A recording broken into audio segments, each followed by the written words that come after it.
Nice day, halo semuanya. Berjumpa lagi di video pembelajaran matematika. Kali ini kita akan membahas faktor dan kelipatan bersama Pak Putra. Sebelum Pak Putra lanjutkan, jangan lupa untuk like, komen, subscribe, dan nyalakan lonceng notifikasinya. Sudah siap belajar ya semuanya? Langsung saja, yang pertama kita akan belajar tentang faktor. Apa itu faktor? Nah, sebelum kita belajar tentang faktor itu yang seperti apa, Pak Putra akan membagikan suatu cerita. Di sini Benny punya 12 masker. Nih, maskernya Benny.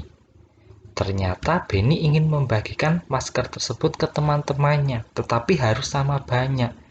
Kalau misalnya nggak sama banyak, Benny nggak mau karena nggak adil nantinya. Jadi Benny bingung ini harus dibagi ke berapa teman biar maskernya bisa terbagi sama banyak.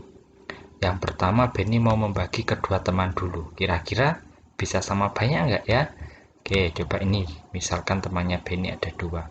Dibagi satu-satu dulu. Satu, satu. Terus Benny bagi satu-satu. Dan ternyata apakah akan tersisa? Ternyata tidak tersisa. Berarti ketika 12 masker dibagi ke dua anak, tidak bersisa.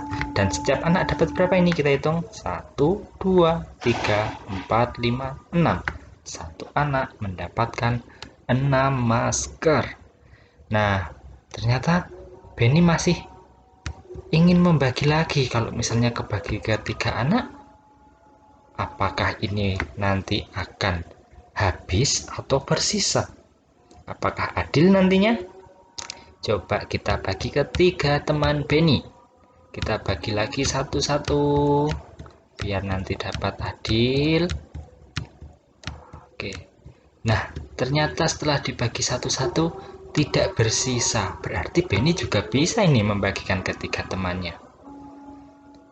Nah, tapi Benny masih ingin lagi banyak temannya yang menerima. Sekarang Benny mau bagi ke 4 teman. Coba ya, kalau ke 4 teman apakah bisa? 12 masker kita bagi satu-satu dulu. Oh, masih ada, dibagi lagi. Oh, ternyata masih bisa lagi, dibagi lagi satu-satu. Ternyata 12 masker dibagi ke 4 temannya Benny tidak bersisa. Masing-masing mendapat 1, 2, 3. Dapat 3 masker dan maskernya tidak tersisa. Oh, Benny masih ingin lagi. Coba kalau langsung dibagi ke 7 anak atau ke 7 temannya Benny. Kita bikin 7 tempat dulu.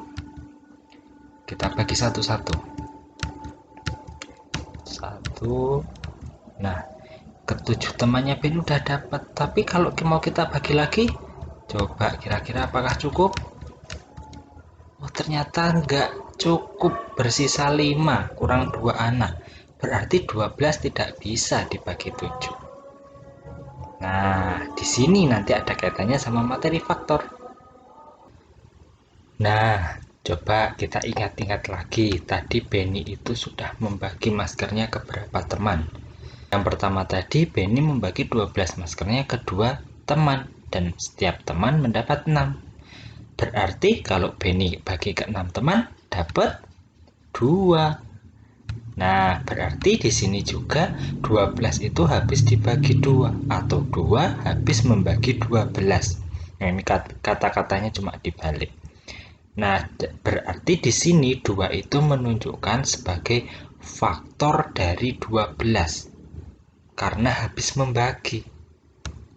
6 juga habis membagi tadi, berarti 6 juga faktor dari 12. Berarti dapat disimpulkan bahwa faktor dari suatu bilangan adalah bilangan asli yang membagi habis bilangan tersebut. Jadi nggak boleh bersisa. Nah, tadi Benny juga habis membagi maskernya itu kalau dibagi ke 3 atau 4 temannya. 3 dan 4 juga adalah faktor dari 12. Nah, 1 dan 12 juga, karena kalau dibagi ke satu teman, dapat 12 masker. Tapi kalau dibagi ke 12 teman, dapat 1 masker setiap anak. Tidak bersisa. Berarti dari sini, faktor dari 12 itu ada 6, ada 2, ada 3, ada 4, ada 1, dan 12. Nah, berarti di sini cara menentukan faktor dari suatu bilangan itu kita harus menuliskan bilangan yang dicari faktornya sebagai perkalian dua bilangan bulat. Berapa saja nanti yang hasilnya sebagai bilangan itu. Yang kedua, komponen-komponen perkalian itu adalah sebagai faktornya. Kayak yang tadi ada 1, 12, 3, 4, 6, dan 2. Contohnya di sini Pak Putra ada angka 6, faktornya itu berapa saja? 6 itu bisa kita cari dengan 1 kali 6. Bisa juga kita temukan dengan 2 kali 3. Berarti ini komponennya di sini ada 1, 6, 2, 3. Nah, ini yang disebut sebagai faktor dari 6. Jadi faktor-faktor dari 6 itu ada 1, 2, 3, dan 6. Oke, ini tentang faktor. Ini kita harus mencari bilangan berapa saja yang habis membagi bilangan yang akan kita cari faktornya. Nah, di sini berkaitan dengan faktor kita akan belajar agar lebih mudah juga kita harus menentukan bilangan berapa saja yang bisa habis dibagi 2, 3, dan 5. Ini sudah ada ketentuannya biar mudah mencarinya. Yang pertama, bilangan itu kalau habis dibagi 2, belakangnya pasti bilangan genap. Kalau enggak ya 0. Nah, bilangan genap itu berapa saja? Ada 2, 4, 6, 8. Nah, kalau yang habis dibagi 3 itu, kalau komponen atau angka-angkanya itu kalau kita jumlahkan pasti habis dibagi 3. Contohnya Pak Putra ada 27. Itu habis dibagi 3. Karena kalau kita jumlahkan, ini 27. Ada 2 sama 7. Kita tambahkan 2 tambah 7. 9. 9 itu habis dibagi 3. Berarti 27 juga habis dibagi 3. Yang terakhir, kalau angka itu atau bilangan itu habis dibagi 5, tandanya kalau satuannya atau angka paling belakang itu kalau nggak 0 ya 5. Contohnya ada 10. 10 habis dibagi 5 karena belakangnya 0. 25 juga karena belakangnya 5. 135 juga karena belakangnya 5. Satuannya atau angka yang paling belakang itu kalau 5 atau 0 pasti habis dibagi 5. Oke, ini adalah cara mudah untuk menentukan. Jadi tidak perlu dihitung ribet-ribet. Nah, setelah faktor kita akan belajar tentang kelipatan. Wah, kelipatan juga nggak mau kalah. Ini punya cerita dulu. Nah, kalau di sini yang mau bercerita adalah Dayu. Dayu itu punya satu kotak kue. Nah, satu kotak itu ada 4 isinya. Nih, kuenya Dayu yang ada di kotak. Coba berarti kalau satu isinya 4, berarti 1 kali 4. Ya kan? Satu kotak isinya 4. Kita tulisnya 1 kali 4. Berarti kalau 2 kotak punyanya Dayu, 2 kotak. Berarti kita nulisnya ada 2 dikali 4. Nah, karena ada 2 kotak, setiap kotak isinya 4. 2 kali 4 itu 8. Coba kita hitung apakah kuenya Dayu 8. 1, 2, 3, 4, 5, 6, 7, 8. Betul. Ternyata 8. Kalau 3 kotak kue punyanya Dayu, 1, 2, 3 kotak.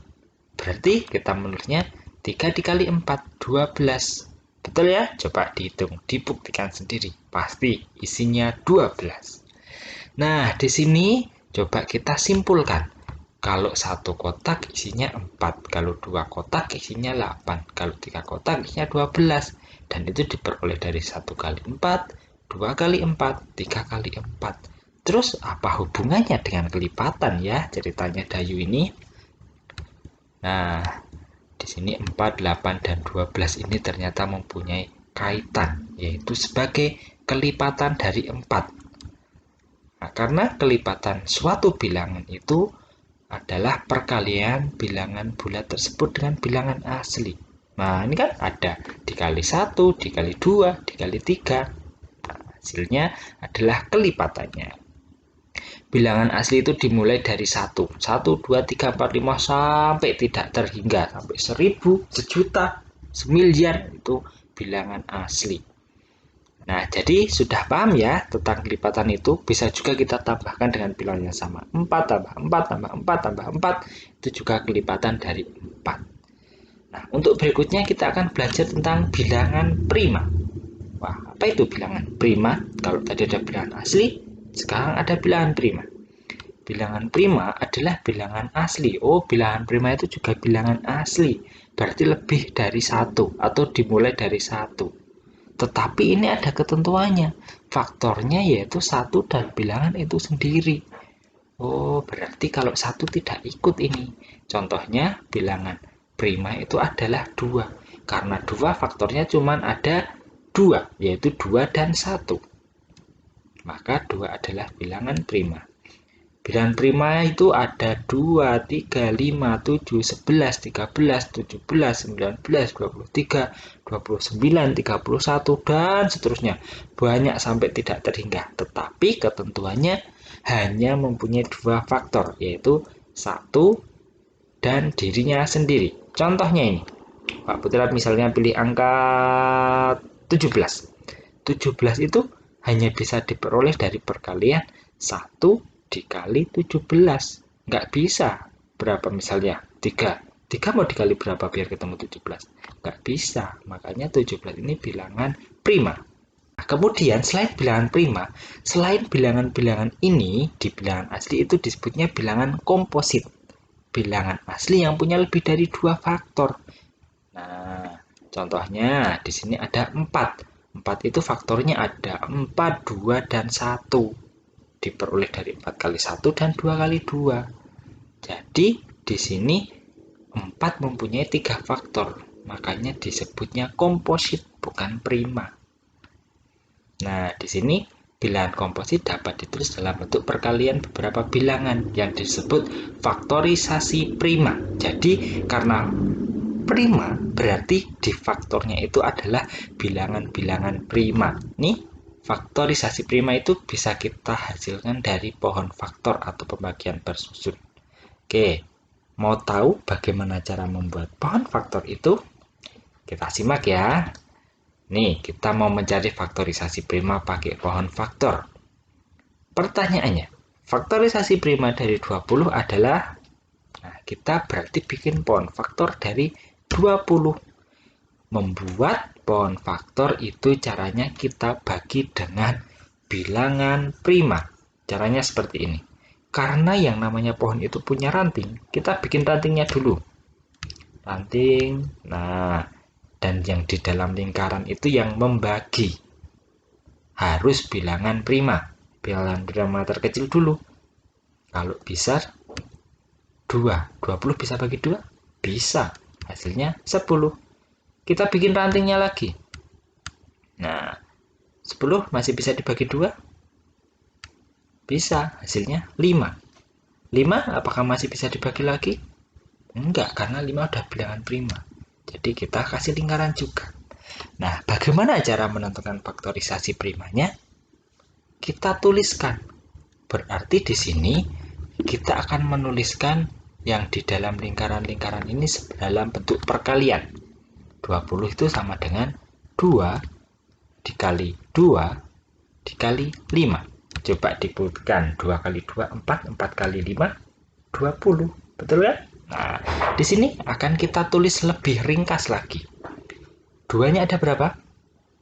Ada 2. Berarti kita tulis sebagai 2 pangkat 2. Kemudian diikuti dikali 5. Nah, jadi di sini faktorisasi prima dari 20 itu adalah 2 pangkat 2 kali 5. Mudah ya. Nah, intinya cuma kita bagi dengan bilangan-bilangan prima sampai ketemu bilangan prima. Kemudian kita susun perkalian. Oke, sampai di sini dulu materi kita tentang faktor dan kelipatan. Berikutnya kita adakan meeting kelas ya untuk mereview dan membahas materi ini. Selamat belajar anak-anak. Terima kasih.